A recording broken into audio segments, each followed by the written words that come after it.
સજાનંદ સ્વામી મહારાજની જય, અક્ષર પુરુષોત્તમ મહારાજની જય, શાસ્ત્રીજી મહારાજની જય, યોગીજી મહારાજની જય, પ્રગટ ગુરુ હરિપ્રસાદ સ્વામીજી મહારાજની જય, આત્મીય સમાજની જય જય જય, દાસના દાસ થવાની જય જય જય.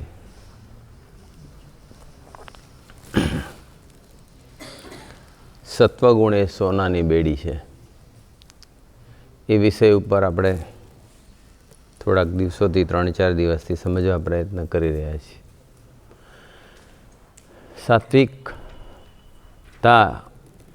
એની અંદર બધી જે કે એના દોષો છે, એના બ્રાન્ચીસ છે બધી. પછી એ સાત્વિક બુદ્ધિ હોય, સાત્વિક અહંકાર હોય, સાત્વિક સારપ હોય.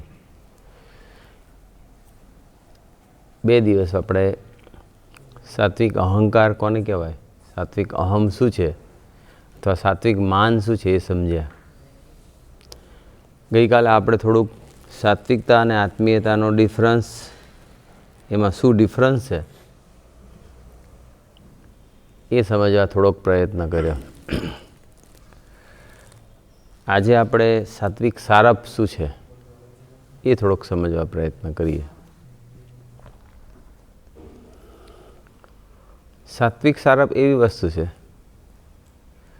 કે દુનિયાની લગભગ બધી વ્યક્તિ એનું પોષણ કર્યા જ કરતી હોય, કોઈ પણ વ્યક્તિ સામે. આપણા પ્રત્યેક હલનચલનની અંદર સાત્વિક સારપ પોસાતી હોય. સાત્વિક સારપ એવો દોષ છે કે વ્યક્તિ કોઈ પણ ક્રિયા ન કરતી હોય ને તો પણ એનું પોષણ થાય. કોઈ સારું કામ કર્યું હોય તો એનું માન વધે, સારી સેવા કરી હોય તો માન વધે, સાત્વિક અહમ વધે, સારપ તો એમને એમ વધે. વ્યક્તિ કશું જ ના કરતી હોય તો બી. જીવને એક છે ને રોગ વળગેલો છે, અનાદિકાળથી વળગેલો છે, કે એને હંમેશા બીજાની આગળ સારા દેખાવાનો જ પ્રયત્ન હોય, એનો એક ધારો પ્રયત્ન હોય. હું સારો છું. સાત્વિક સારપ એટલે શું કે હું સારો છું, હું સાચો છું, હું સમજુ છું, હું બુદ્ધિશાળી છું, હું ડાયો છું, હું વ્યવસ્થિત છું, હું નિર્દોષ છું, એવું એક જાતનું ડાયરેક્ટલી કે ઇનડાયરેક્ટલી પુરવાર કરવું કે એનું ચિંતન કરવું, એ બધી સારપ છે, સાત્વિક સારપ છે. તો જે આપણો સિન્સિયર એફર્ટ હોય એમ, અથવા નમ્ર પ્રયાસ હોય આપણો કે હું સારો છું, સાચો છું, સમજુ છું, બુદ્ધિશાળી છું, વ્યવસ્થિત છું. બાકીના બધા સમજતા જ નથી એમ. પણ એ બીજા સમજતા નથી ને, એ પછીનું સ્ટેપ છે. સાત્વિક સારપ પર જો કંટ્રોલ ના આવ્યો તો એ સાત્વિક અહમમાં પરિણમશે. સાત્વિક સારપ છે ને એ પોતાના પોઝિટિવિટીમાં રાંચ્યા કરતો હોય, અને સાત્વિક અહમવાળો બીજાની નેગેટિવિટીમાં રાંચ્યા કરતો હોય. સાત્વિક સારપ હોય ને એ બેઠો બેઠો એને એમ સમજ થાય કે હું વ્યવસ્થિત છું, હું સિન્સિયર છું, નિયમ ધર્મ પાળું છું, સભામાં જાઉં છું, શિક્ષાપત્રી પ્રમાણે જીવન જીવું છું, દસમા વિશ્વમાં કાઢું છું, સંતો ભક્તોની સેવા કર્યા કરું જ છું, વ્યવસ્થિત જીવન જીવી લઉં છું. એટલે એનું એની અંદર ચિંતન ચાલ્યા કરતું હોય, સબકોન્શિયસ માઇન્ડમાં ચાલતું હોય. આમ મનન ચિંતન બોલતો ના હોય, પણ ઊંડે ઊંડે સબકોન્શિયસ માઇન્ડમાં એ પ્રોસેસ, એ થોટ પ્રોસેસ અંદર ચાલતી હોય,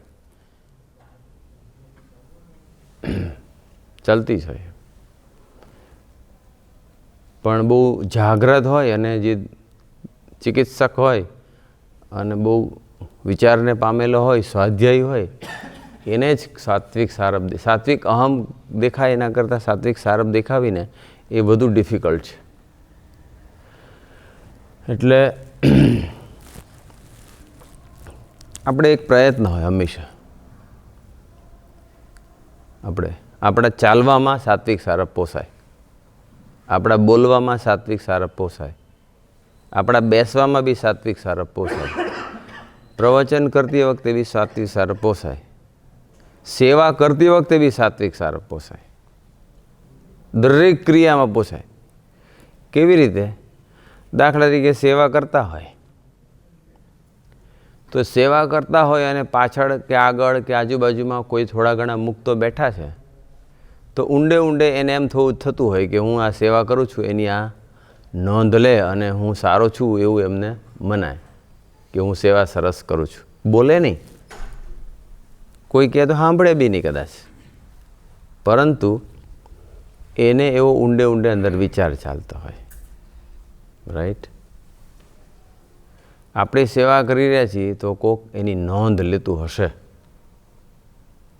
ભગવાન અને સાધુની આગળ ઊભા હોય અને દૂર કોઈ સામે ઊભું હોય ને તો એને આમ થાય કે જો હું અત્યારે સપોઝ કે સ્વામીજી બેઠા હોય સભામાં અને સ્વામીજી પાસે જવાનું થયું હોય તો તે વખતે પણ નેચરલિટી જતી રહે. સાત્વિક સારપ જ્યાં સુધી છે ને ત્યાં સુધી નેચરલિટી આવશે જ નહીં.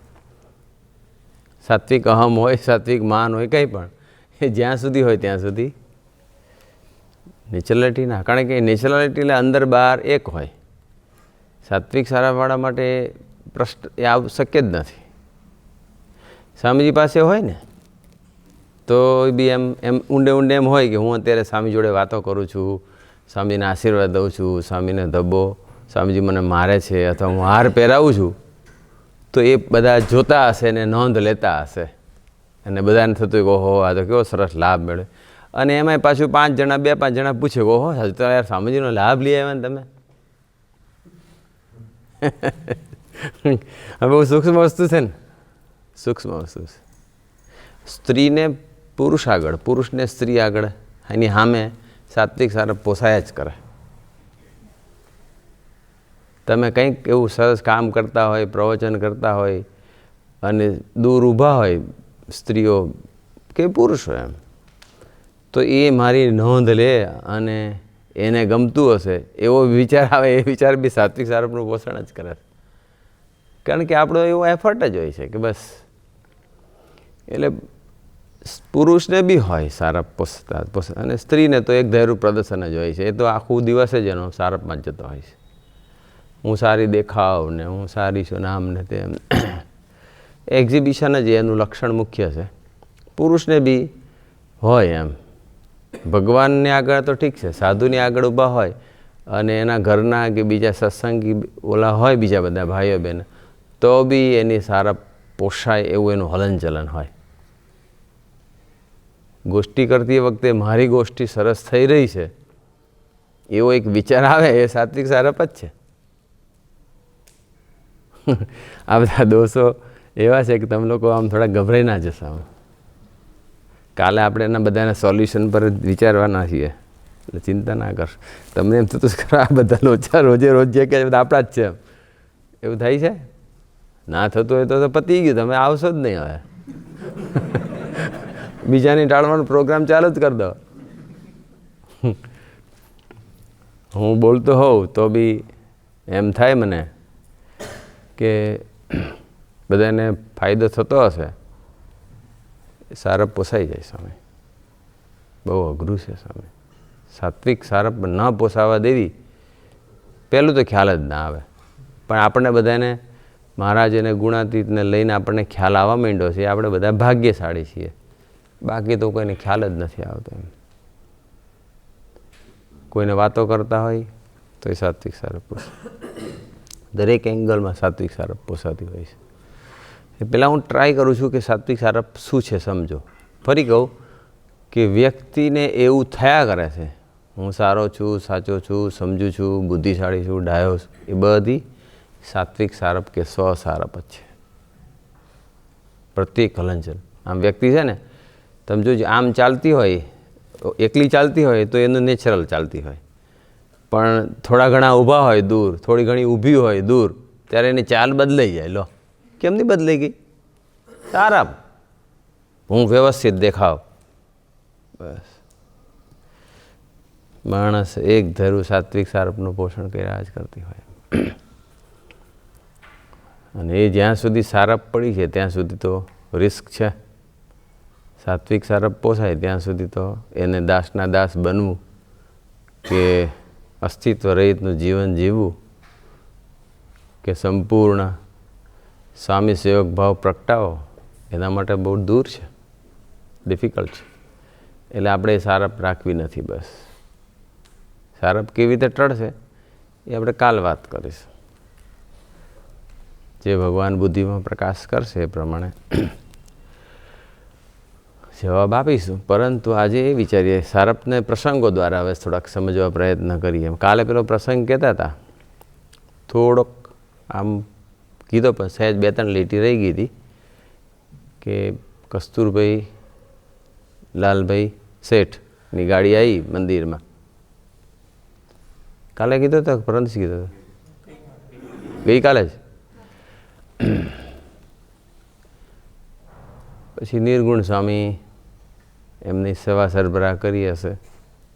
શાસ્ત્રીજી મહારાજ પોઢી ગયેલા હતા. સાંજના 6 વાગ્યા હતા. કેવો ટાઈમ કહેવાય, 6 વાગે. શાસ્ત્રીમાં ટાઈમ ના બગાડવા દે સાધકનો, સ્ટ્રેટ ફોરવર્ડ કહી જ દે. ના ભાવે કંઈ વાંધો નહીં, ફરી આવજે, શી ઉતાવળ છે. યોગી મહારાજ આમ પાડે, ધીમે રહીને સુધરશે, શી ઉતાવળ એમ કે શાંતિથી પ્રેમ આપ્યા કરે. સુધર કાલ સુધર, પરમદી સુધરશે. શાસ્ત્રી મહારાજ સ્વામીજી બેઉ દર્શન કરાવે. પણ એ થયું શું કે 2 જણને મોકલા, જ્યાં તારા ગુરુને ઉઠાડ. ગુરુ એમના બી હતા પણ પેલાને કે તારા ગુરુને ઉઠાડ. કસ્તુરભાઈ શેઠ આવ્યા છે કે મોટી વ્યક્તિ તે જમાનામાં ગાડી લઈને આવેલી હોય. શાસ્ત્રી મહારાજના વખતમાં તો ગાડી કેટલી દુર્લભ હતી. પછી તો ના ઉઠ્યા. જેવી ગાડી બહાર ગઈ ને પછી ઉઠ્યા, સીધા બહાર આવીને બેસી ગયા. કોઈ ઉઠાડવા નહોતું ગયું, એની જાતે આવી ગયા બહાર. આવીને સભા મંડપમાં બેસી ગયા ને પછી જે જામી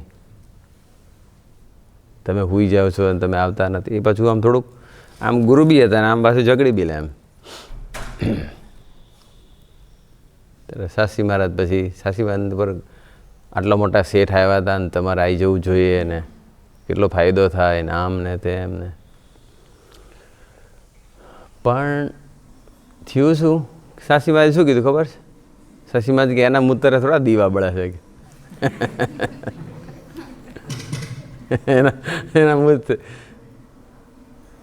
ભયંકર દેશકાળમાં હતા શાસ્ત્રી મહારાજ. તો આપણને બધાને ખબર છે કેરોસીનનો પેલો ડબ્બો હોય એની અંદર જ ખીચડી રાંધવાની, કુકર તપેલી જે ગણો તે, અને એ ડબ્બાની અંદર ગાયો પેલી હોય મંદિરની એનું જે કપાસિયાનો હોય એને પલાળવાના ખોળ, એ ખોળ બી એ જ ડબ્બામાં. કોમન ફોર ગાય, કોમન ફોર ગોડ. બે માટે એક જ. કેવા દેશ કાઢે છે, think over it. Railway station પર પેલું એક જણાએ ભજીયાનો પેલું પડીકું ખાધું, એ તો પેપરમાં હોય ને, ન્યૂઝપેપરનો ઓલામાં આપી દીધા હોય ને પછી દોરો વીંટાડ્યો હોય. પહેલાં તો એવી સિસ્ટમ હતી, હવે ખબર નહીં બદલાણી. હમણાં કેવી છે, જાવ ખાવ તાર કેવી રીતે ખાવ? હે શું થયું? લાઈટ બધાને સંભળાય છે? બધું પહેલાં કરી નાખવાનું, અધવચ્ચે નહીં. મૂળ વાત પર આપણે આવી જઈએ તો એ પેલા એ દોરો ફેંક્યો. શાસ્ત્રી મહારાજે લઈ લે, આપણે જાણીએ છીએ પ્રસંગ. તો કોઈ કે આ એના માટે, તો કે ભાઈ મારા સાધુને ગાતરિયા ફાટી ગયા ને હાંધવા કામ લાગે. કેવા દેશકાળ હતા! અત્યારે એવા દેશકાળ છે, બધી સાનુકૂળતા થઈ ગઈ. શાસ્ત્રી મહારાજે બહુ સહન કર્યું, બહુ ભીડામાં રહ્યા. હવે આવી પરિસ્થિતિમાં કોઈ મોટો માણસ આવી જાય ને એને હાચવી લે તો સેવા થઈ જાય, કામ થઈ જાય ને, દેશકાળ હળવા થઈ જાય ને. પણ એમને દેશકાળમાં રહેવામાં એને લઈને ઊભી થતી ટ્રબલમાં કોઈ વાંધો નહોતો, પણ મારો સાધુ એની સાત્વિકતા ના પોસાય એમાં એને વધારે ચિંતા હતી. અને પછી શાસ્ત્રીજી મહારાજે નિર્ગુણ સ્વામીને કીધું, નિર્ગુણ સ્વામી ધનના તો ઢગલા જ થશે, તમે જુઓ. અને જોઈએ છે અત્યારે સંસ્થામાં છે જ ઢગલા થઈ ગયા. પણ સ્વામીજી આ પ્રસંગ કહેતા બોલ્યા હતા કે શાસ્ત્રીજી મહારાજ નિર્ગુણ સ્વામીનું જે સાત્વિક અહમ પોસાતું હતું એના એ દુશ્મન હતા. બસ એટલા માટે જાણીને સુઈ રહ્યા. કારણ કે પેલા આવ્યા હોય અને પછી નિર્ગુણ સ્વામી એમને ઇન્ટ્રોડક્શન કરાવે ને વાત કરાવે ને આશીર્વાદ અપાવે ને પ્રસાદ અપાવે ને બધું કરાવે એટલે તો પેલાને એમ થાય કે ઓહો હા સ્વામીએ મને સરસ ભેટો કરાવી દીધો એમ. રાઈટ, તમે સ્વામીજી પાસે કોકને લઈ ગયા હોય અને એને આશીર્વાદ અપાયો હોય અને એનું કામ થઈ ગયું હોય અને પછી પેલો તમને તમારા ગુણગાન ગાય એટલે આમ હા સારા પોસાય જ તો એમાંય સારા પોસાય, બધી રીતે પોસાય. સ્વામી વ્યક્તિ કશું જ ના કરતી હોય ને એકલી બેઠી હોય ને વિચાર કરતી હોય ને તો વિચારમાં બી સારપ પોસાય. શું સારપ તમે થાય વિચારમાં શું પોસાય? તો કે બેઠા બેઠા વિચારતી હોય ને કે હું બસ મારું જીવન સરસ છે, સવારે ગોષ્ઠી સાંભળું છું, બધું 10મો 20મો ભાગ કાઢું છું, વ્યવસ્થિત જીવન જીવું છું, આટલા જણને સમાસ કરું છું, આમ તેમ બધી રીતે એવું બધું જે પોતાના વિશે જે બધા વિચાર આવ્યા કરે છે ને તો નવરો બેઠો બેઠો સાત્વિક સારપનું લેયર જાડું કરતો હોય, નવરો બેઠો બેઠો. એટલે જોવું પડે આપણે જ્યારે નવારા બેસીએ ત્યારે પોતાના દોષમાં કે પોતાના ગુણમાં નહીં રાંચવાનું, ભગવાનના ગુણમાં રાંચવાનું છે. દોષમાં રાંચે તોય નકામું અને ગુણમાં રાંચે તોય પોતામાં કશું રાંચવા જેવું છે જ નહીં. હું અક્ષર બ્રહ્મ જ છું, બસ ગુણાતીત જ છું. ગુણાતીત એટલે દાસના દાસ. મૂળ વાત પર આવી જઈએ. એક વખત એક હરિભગત હર્ષદભાઈ કરીને આપણા તરસાલીમાં હતા કાર્યકર્તા, અત્યારે તો નથી, ધામમાં જતા રહ્યા. પણ એક વખત એક હરિભગત એટલે એક નવી વ્યક્તિ હતી. હરિભગત તો ના કહી શકાય, સદભાવવાળી વ્યક્તિ હશે અને એને ડાયાબિટીસ થઈ ગયો હતો. એટલે કે ચાલ કે હું તને સ્વામીજીના આશીર્વાદ અપાવી દઉં. એટલે એ સ્વામીજીના આશીર્વાદ અપાવવા માટે એને એમ થયું ભાવના સારી હતી. સમટાઈમ્સ ભાવના સારી હોય પણ થોટ પ્રોસેસ ખોટો હોય, એંગલ ખોટો હોય, ઇન્ટેન્શન ખોટો હોય તો પછી માથાકૂટ થઈ જાય છે. ભાવના સારી એટલે શું કે એમની ભાવના એવી હતી કે એને હું સ્વામીજીના આશીર્વાદ અપાઈશ અને એનું કામ થઈ જશે અને એને સ્વામીજીનો ગુણ આવશે તો પછી એ સત્સંગમાં આવતો થઈ જશે, સત્સંગી થઈ જશે, કંઠી પહેરી લેશે, સભા ભરશે, બધું સરસ કરશે. આ ભાવના ખોટી છે. પણ એ જ ભાવના હોય ત્યાં સુધી વાંધો નહીં, પણ બીજી ભાવના પાછી અંદર ઉમેરાય છે.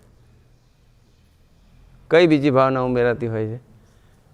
એ આવ્યા ચાલ કે સ્વામીજી તો બહુ બધાના કેન્સર મટાડ્યા છે, એઇડ્સ મટાડ્યા છે, ડાયાબિટીસે મટાડ્યા છે, તારો તો મટી જશે, ચાલ લઈ ગયા. તે વખતે સ્વામીજી જૂના નિર્દેશમાં રહેતા હતા, હરિસ્મૃતિમાં. એમાં અંદર જે હરિસ્મૃતિમાં જઈએ ને જે પહેલો નાનો હોલ આવે ને એમાં ત્યાં એક સોફો મૂકતા, ત્યાં સ્વામીજી બેસતા હતા. એક સોફો પાછળ હોય, પાછળના હોલમાં, મોટા હોલમાં. પણ સ્વામીજી તે બેઠા હશે અને તે વખતે સ્વામીજીને આંખે આંજણી થયેલી હતી.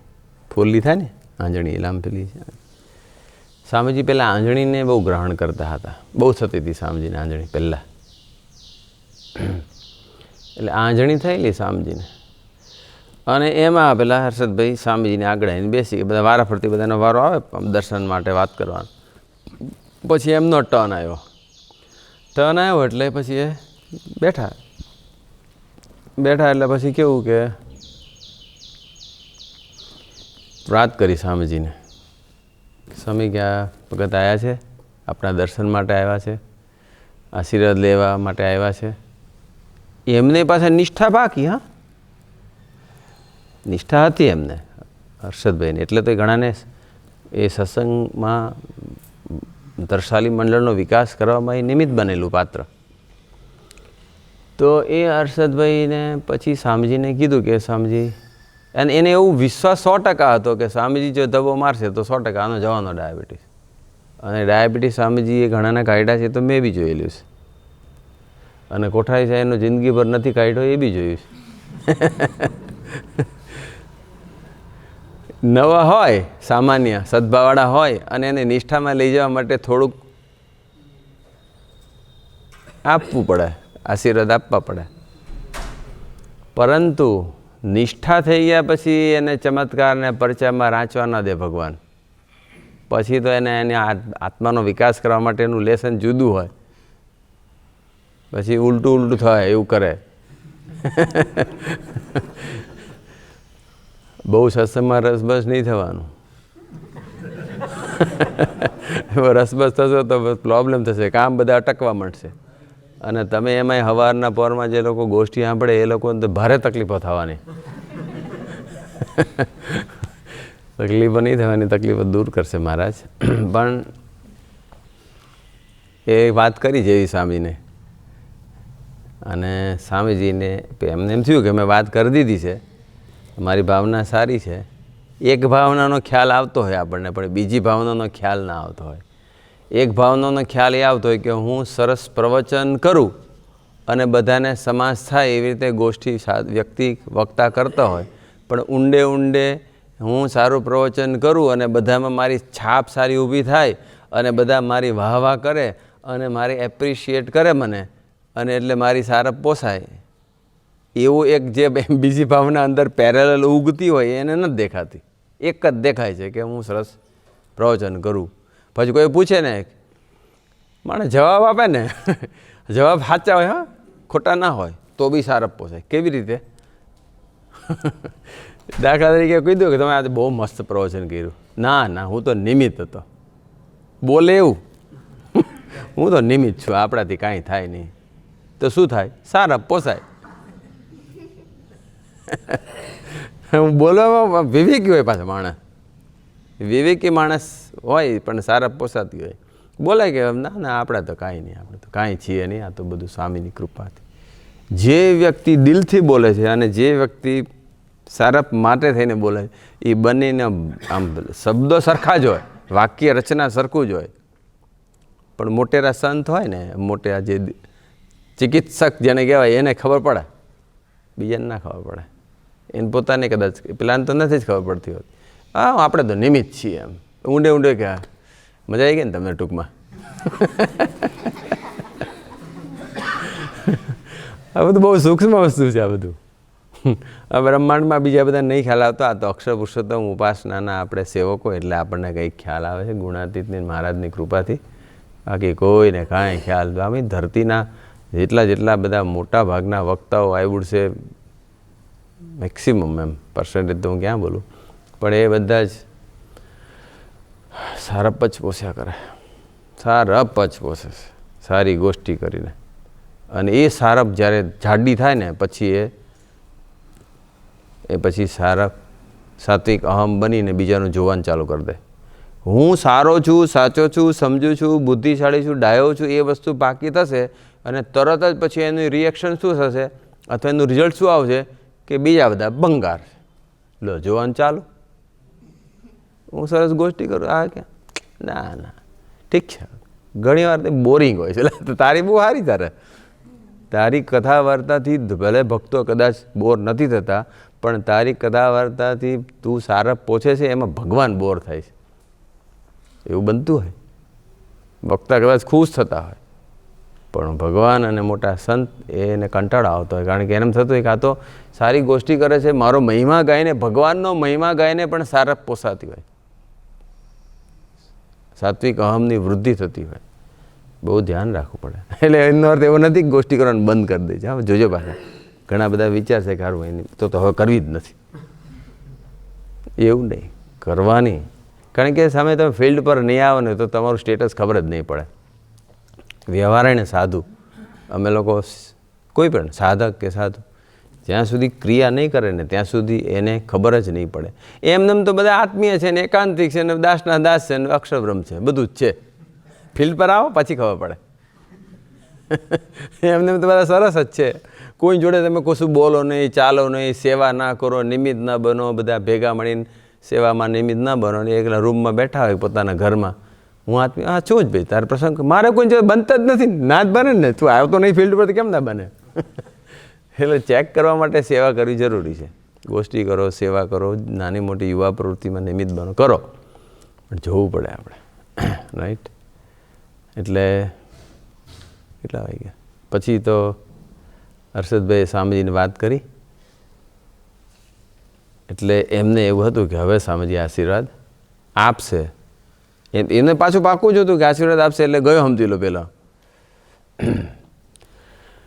એટલે સ્વામીજીએ તો પછી શું કીધું ખબર છે? અને એ ટાઈમે જે સ્વામીજીની સેવામાં જે સંત હતા, એ સંત કે સેવક સ્વામીજીની જે આંજણી થઈ હતી ને એની જે દવા હોય ને ગોળી એ લઈને આવ્યા અને હાથમાં આપી.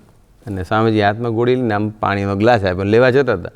અને પેલા એ જ સમયે પ્રાર્થના કરી સ્વામી અને સ્વામી કે મને આંજણી થઈ જો ને હું એ ગોળી લઉં છું.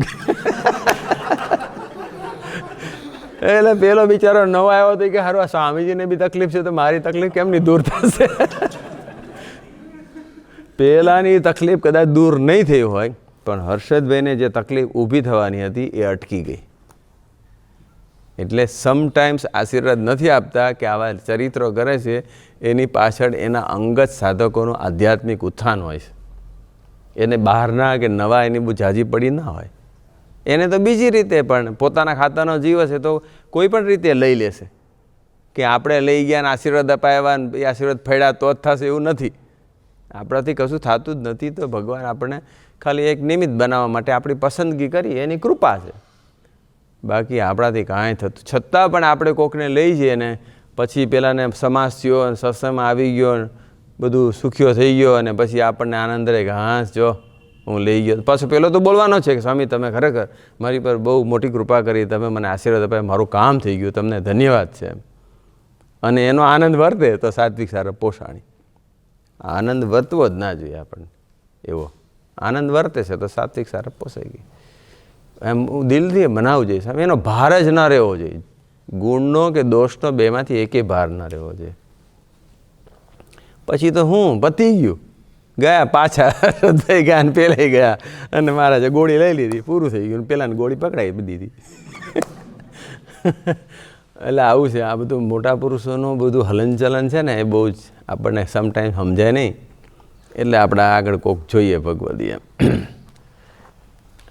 ઘણી વખત આપણે સેવા કરતા હોય. એક બળવંતભાઈ બાખડા છે મુંબઈમાં, બોરીવલ્લીમાં. એ બળવંતભાઈ બાખડા એટલે આશીષભાઈ બાખડાના ફાધર. એક વખત હરિધામમાં જ્યારે ગ્રેનાઇટ લગાડવાનું ચાલુ થયું ત્યારે ગ્રેનાઇટની સેવા બધા ભક્તો કરતા હતા અને સ્વામીજી બધાને લેતા હતા. ખરડા જેવો હતો એમ કે મંદિરમાં ગ્રેનાઇટ આટલા કરોડનો લાગશે કે જે કંઈ હશે તો એના માટે બધા સેવા લખાવે. બધાની જે કંઈ સાનુકૂળતા હોય અથવા સ્વામીજી જે કંઈ એને કહેતા હોય પ્રમાણે બધા કરતા હોય એમ. એટલે સ્વામીજી મુંબઈ પધારેલા, કાંદિવલી જૂના કમલાનગરમાં જ કદાચ હતા, કાંદિવલી વેસ્ટમાં. સ્વામીજી લખતા હશે ખરું. ભક્તિ સ્વામી, અશોકભાઈ ને બધા હતા. એ બળવંતભાઈ બાખડાનો ટર્ન આવ્યો એટલે બોલો કેટલી લખવાની છે એમ. તો કે તમે લખો.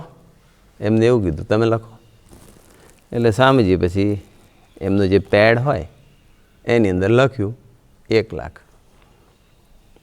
એટલે એને જોયું સ્વામી કેટલા લખ્યા એમ. આમ જોયું ને આમ સ્વામી કે 1 લાખ. ના સ્વામી તમે જે કીધા હતા એ લખો. હવે એને છે ને સ્વામીજીએ સપનામાં દર્શન દઈને ફિગર કહી દીધો હતો. સપનામાં દર્શન, આમ તો આપણે બધાને સપનામાં કહી દે ને તો વાંધો ના આવે એમ. પણ એમાં પ્રોબ્લેમ શું થાય ખબર છે? 2-3 પ્રોબ્લેમ થાય.